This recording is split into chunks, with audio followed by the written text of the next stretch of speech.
So another little project, the hop filter or beer filter modification for the easypod.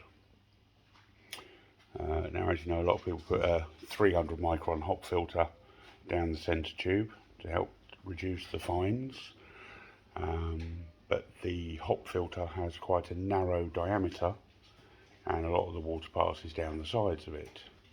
So I have to give credit to Andy at Derby Coy for this one. I was watching some of his videos earlier, one of his old ones, on how he did this. So a big shout out to him, but I'm going to do it a little bit more in depth.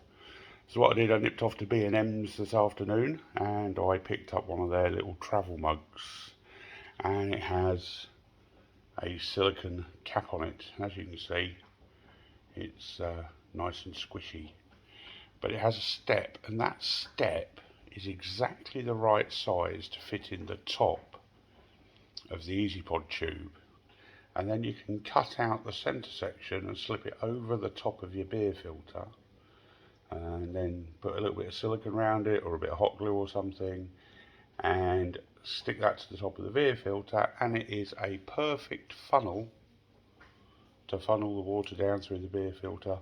No more water escaping down the sides. So we're going to give it a go.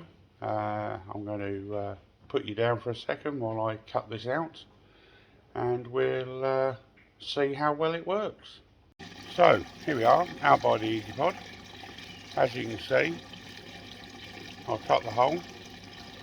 I've not siliconed it yet, and I've cut it like a fringe around the outside, so it has little fingers coming down.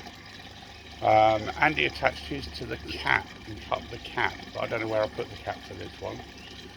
So I'm going to drop it into the easypod, and then I'm going to spin you around and you can see what's happening. So hopefully you can see that that is now all going down the beer filter. It's actually like a nice little funnel. So what I need to do now is silicone that up so that that little lip at the top gets smoothed off. Put a smear of silicone around the outside just to glue it down a bit, and hopefully we've got a 300 micron filter in the middle of the easypod. Now this easypod is pump fed, so I know some people have had problems doing this on gravity fed, although Andy has tested both and doesn't seem to have a problem. I know Adskoi has had a problem with this on the gravity feed, so be aware of that. It could restrict your flow, but that's a nice, simple, easy way of putting a funnel on top of your easypod beer filter.